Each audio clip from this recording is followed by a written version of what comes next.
পেটের বিষ রে, শিকড় খাতে খাতে জীবনটা শেষ। যাই দেখি ডাক্তার বাড়ির কাছে যাই, কি দেয়। মানে বেয়া ধরছে কে যাই একটা শিকড় কিনে নিয়ে যাবে দন্দর ভাই একটা শিকড় দেন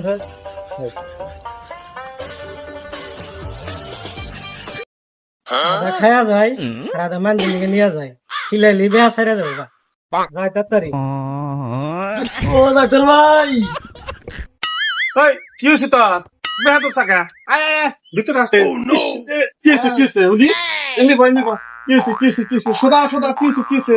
পেটের বিষ। ও পেটে বিষ হয়েছে, কি বা করে বল না রাইতে করে এবার পেটে বিষ রাইতে থেকে শুরু হয়েছে।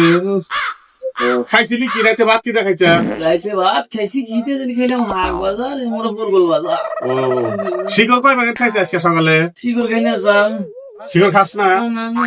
ও রা ওষুধ দিতেছি। শিকড় খাস না তো? খাই না। ঠিক আছে, ওষুধ দিতেছি। এটা তো এটা বাচ্চা নিয়ে একটা এমনি খাবি, বুঝছা? আর শিকড় ঠিকর এনা জানি খাস না। যদি শিকড় খাস তাহলে পেট বিষ আরো বাড়বো। শিকড় খাওয়ার জন্য ভিতর থেকে বমি হয়, বুঝছা কথাটা? আর পেটে বিষ করে। দন্দে কি হয়েছে? পেটের বিষ। গল্প খা শিকড় খালি গেলা আপনি অল্প খা খাইলি কোন গাড়ি গিস।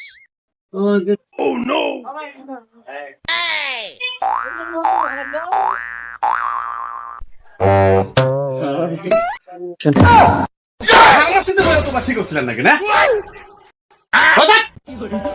এরকম ভাবে শিকড় খালি গেলে ওষুধ খাবো নাকি? একটা শিকড় মুখের মধ্যে দিলি ওষুধ খাবো নাকি? জীবনে ওই যে ও যে তোরে আপনার মধ্যে দিল, তুই যে নিয়ে ভঙ্গা মধ্যে দিলা, আমি দেখি নাই।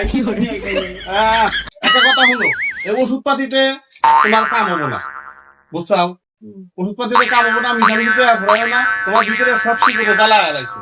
তাহলে একটাই ওষুধ, গমে থেকে উঠবা, মুখ টুক ধুইয়া 2 প্যাকেট শিকড় একবারে খাইবা, দুপুর সময় খাইবা, ফেরা রাইতে তুমি ঘুরবা। তুমি 2 প্যাকেট শিকড় ভঙ্গা মধ্যে দিয়ে ঘুরে থাকো, সবই হয়ে যাবে। দাদা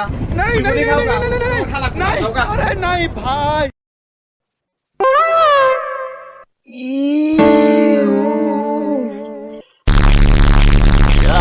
পেটের বিষ রে, শিকড় খাতে খাতে জীবনটা শেষ।